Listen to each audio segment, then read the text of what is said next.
Hey everyone, I'm Almar of almarsguides.com, and this video here is going to go over a lower level money making strategy using a profession known as armor smithing. Now, I can use more than just armor smithing, but for the purpose of this video, I'm going to be using armor smithing. And I'd also like to say that I'm going to be going over strategies in this video, not exact items that you're going to want to make and resell. You'll be able to do this with more than just armor smithing. And with more than just armor, you'll be able to do this with weapons too. And if one of these markets starts to get a little bit too controlled or anything like that, it's up to you to find another niche that you'll be able to do this with.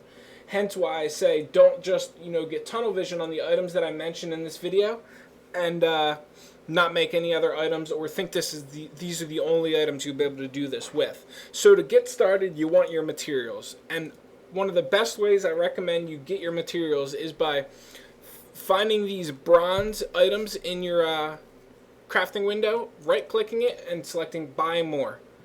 So you'll be able to buy these for pretty cheap.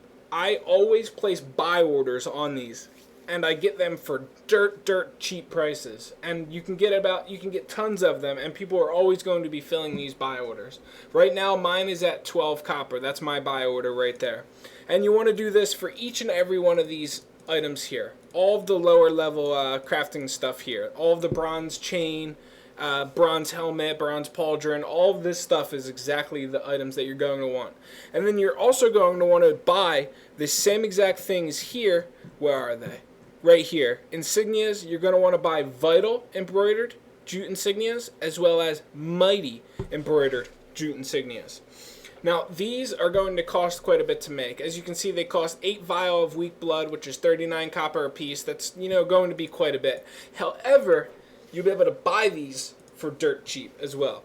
Now, chances are the prices are going to go up. Right now, they're ridiculously low. But this is how you're going to make the most money, by buying everything, and then what we're going to be doing is crafting it, obviously. Now, I don't know if I have anything left to discover, but we're going to see. Yes, I do. I got pauldrons to discover. X2, I think. Yes, sir.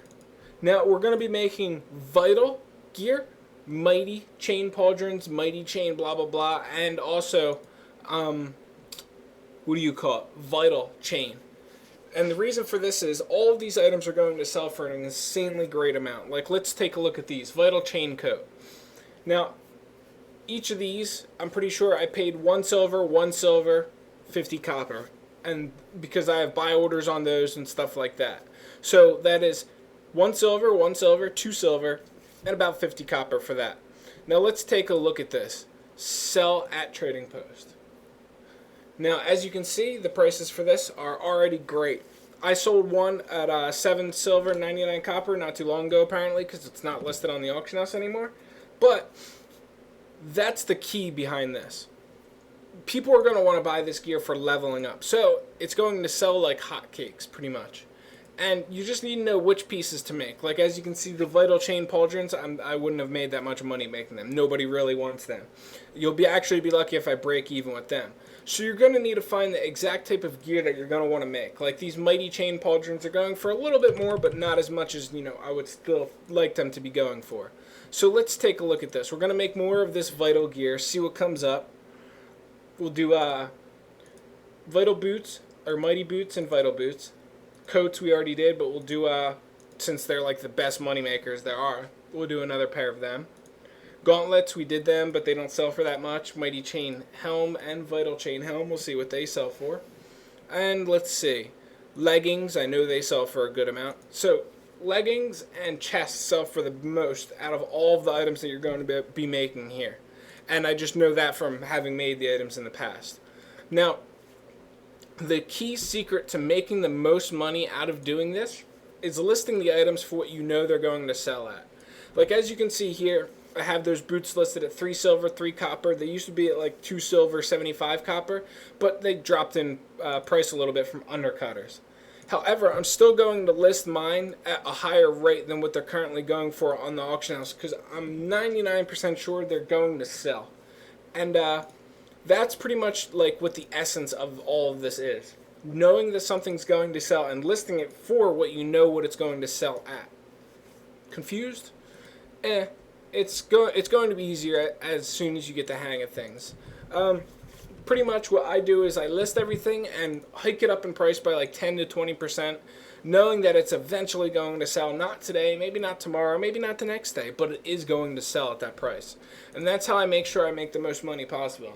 Now these Vital Chain leggings, remember they cost about 50 copper for the inscription, insignia, whatever you want to call it, and about 1 silver for each of the other two things. Well, even actually for them, for the chain leggings, they won't even go for that much. So by selling it at that price right there, I made a profit. I made a good profit. Like, let's take a look at this. I'll show you these. These take 1 apiece, and as you can see, 90 copper. Now, you might be like, well, that's a little bit pricey. Well, let's look at the buy order here. I have a buy order for probably somewhere in there, probably the 50 copper one. So for 53 copper a piece, I can make 25 of these, or have at least one piece of the 25 of them that I'll be making. And then let's take a look at these. Now these are a little bit more expensive, but their buy order is still just as cheap. See, buy orders are really where a lot of this magic is going to be coming from. So technically, I can make these by selling them to the lowest buyer and still make great money doing it. And you know, of course it's going to be better actually listing those items, but if I want to just, you know, bang, bang, bang, quick money, there you go, I could just sell them right back to the right on the auction house for dirt cheap. So as you can see, the mighty ones don't go for as much, which, I mean, you can't always craft something that's going to go for, you know, a great amount. However, the vital ones do go for a good amount. Vital chain. So let's fill this, we'll do another buy order here, because I know I made money off of that. And then, let's see what the next buy order is going to be. Wow, only 1 copper less. But that's pretty much, you could do that if you wanted to. You could just keep doing the buy orders and still make money doing that. So, really, this strategy here is just to, I'm throwing it out there, and you guys can pick it apart, grow off of it, figure out what you want. Focus on the vital and mighty gear, though. That is the one recommendation I will give to you. And if you don't want to use armor smithing, you can do tailoring, you can do huntsman, you can do artificing, you can do, let me see, weaponsmithing. Pretty much anything that allows you to make vital gear and vital weapons, or mighty gear and mighty weapons. At a lower level and at all levels, these gears sell the best because these are the ones people want to buy the most of. Aside from that, that's really all there is to say. I hope you guys enjoyed this video. If you did, like, comment, and subscribe to me for future gaming videos as well as Guild Wars 2 videos. As always, good luck, happy hunting, and I'll catch you guys around in the very next video.